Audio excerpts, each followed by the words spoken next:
থাইল্যান্ডের রাজধানী ব্যাংককের ব্যস্ততম এলাকাগুলোর একটিতে হঠাৎ ভয়াবহ ধসের ঘটনা ঘটেছে। বুধবার 24 সেপ্টেম্বর সকালে রাজধানীর দুশিত জেলার শামশেন রোডে এই ধসের ফলে সড়কে বড়সড় একটি সিঙ্ক হোল বা গর্ত তৈরি হয়। এতে পুরো এলাকায় সৃষ্টি হয় চরম আতঙ্ক এবং অচল হয়ে পড়ে যান চলাচল। স্থানীয় সময় সকাল 9:30টার দিকে ভাজিরা হাসপাতালের নিকটবর্তী রাস্তায় মাটি হঠাৎ দেবে যেতে শুরু করে। চোখের সামনে ধীরে ধীরে রাস্তা ডুবে যেতে দেখা যায়, যার একটি ভিডিও ইতোমধ্যে সামাজিক যোগাযোগ মাধ্যমে ভাইরাল হয়েছে। ভিডিওতে দেখা যায় একের পর এক বিদ্যুতের খুঁটি ভেঙে পড়ছে, পানির পাইপ ফেটে যাচ্ছে এবং রাস্তায় দাঁড়িয়ে থাকা গাড়িগুলো দ্রুত সরে যেতে চেষ্টা করছে। রাস্তাটি 4 লেন বিশিষ্ট ছিল এবং ধসটি এতটাই বড় ছিল যে তা পুরো রাস্তাকে বিভক্ত করে দেয়।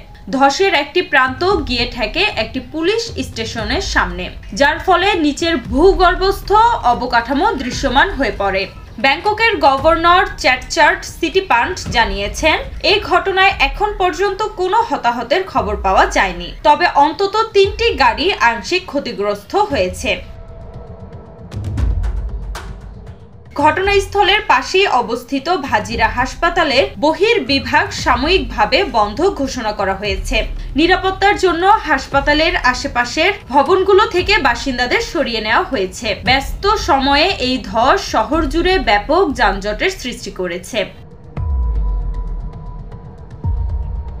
স্থানীয় কর্তৃপক্ষ জানিয়েছে, মাটির নিচে পুরনো পানি ও ড্রেনেজ পাইপ লিক করে দীর্ঘদিন ধরে মাটি দুর্বল হয়ে পড়েছিল। এতে ভূমির নিচে ফাঁপা স্থান তৈরি হয়, যা শেষ পর্যন্ত ধসের কারণ হয়ে দাঁড়ায়।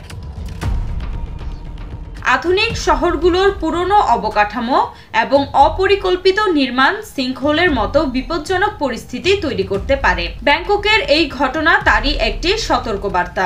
সময়মতো সংস্কার ও পর্যবেক্ষণ না থাকলে এ ধরনের দুর্ঘটনা প্রাণঘাতী হতেও পারে।